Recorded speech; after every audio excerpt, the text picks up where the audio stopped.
युवा हो, नौकरी हो और भर्ती हो और चुनावी वादे हो, ये हर बार होता है। जब जब चुनाव आते हैं, सरकारें आती हैं, वादे देती हैं, युवाओं को साथ लेती हैं, जीतती हैं और शायद वादे भूल जाती हैं।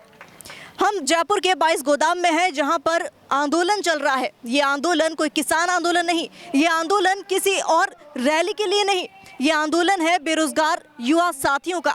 युवा जो सरकार बनाते हैं और शायद सरकार बिगाड़ भी सकते हैं, वही युवा आज परेशान है। हमने आपको शुरू से लेकर बताया कि किस तरह महिलाएं अपने छोटे छोटे बच्चों के साथ मौजूद हैं और इस वक्त हमारे साथ राजस्थान बेरोजगार एकीकृत महासंघ के अध्यक्ष हैं उपेंद्र यादव। इनसे हम बात करेंगे।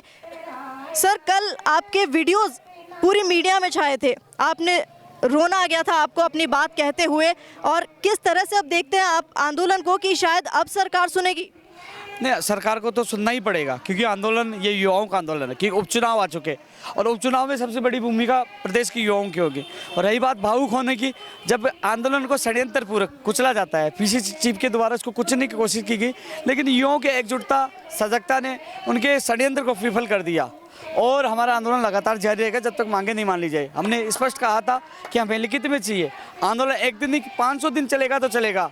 और इसके अलावा हमने खुली चेतावनी दी थी कि हमारी मांगे नहीं मानेगी तो 4 जगह विधानसभा उपचुनाव है, उसमें एक जगह भी हम जीतने नहीं देंगे, क्योंकि हम घर घर जाकर कांग्रेस को वोट नहीं देने के लिए अपील करेंगे, पर्चे बांटेंगे, पैर पकड़ेंगे मतदाता के, लेकिन किसी भी हालत में हम जीतने नहीं देंगे। चारों जगह सुपड़ा साफ करेंगे और यदि सरकार हमारी मांगे मानती है तो हम ना विरोध करेंगे, ना प्रचार करेंगे, ना प्रसार करेंगे, हम लोग घर बैठ जाएंगे। बस कह रहे हो, हमारा उद्देश्य ये है कि बेरोजगारों की मांगों को सरकार जल्द से जल्द माने। आंदोलन पहले भी हुए हैं, बेरोजगार भी सड़कों पर उतरे हैं और कई बार मांगे भी मानी गई है, लेकिन सरकार ने हर बार आश्वासन दिया है। और इस बार आपको क्या लगता है आंदोलन हो जाएगा तो क्यों सरकार सुनेगी और कब तक सुनेगी? देखो, आश्वासन दिया तभी तो हम लिखित में लेना चाह रहे हैं। क्या हमें आश्वासन नहीं चाहिए, हमें लिखित में चाहिए, काम चाहिए कि हमारा काम कब तक होगा वो लिखित में दे, क्योंकि जब लिखित में देंगे तो कहीं ना कहीं सरकार की जिम्मेदारी बढ़ेगी। तो इसलिए हम लगातार यहाँ 7वें दिन से बैठे हुए हैं, अनशन चल रहा है।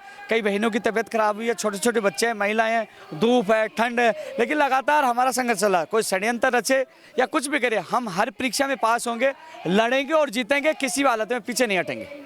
लेकिन गहलोत सरकार शायद अभी राजनीति बचाने में जुटी है, अपनी सरकार बचाने में जुटी है, चारों तरफ राजनीति से घिरी है। ऐसे में ये मांगे कब तक उन तक पहुंचेगी? थोड़ी देरी हो गई तो?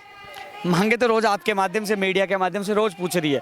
500 मीटर दूर उनका बंगला है, विधानसभा है, तो रोज यहाँ से आवाज़ उन तक जा रही है।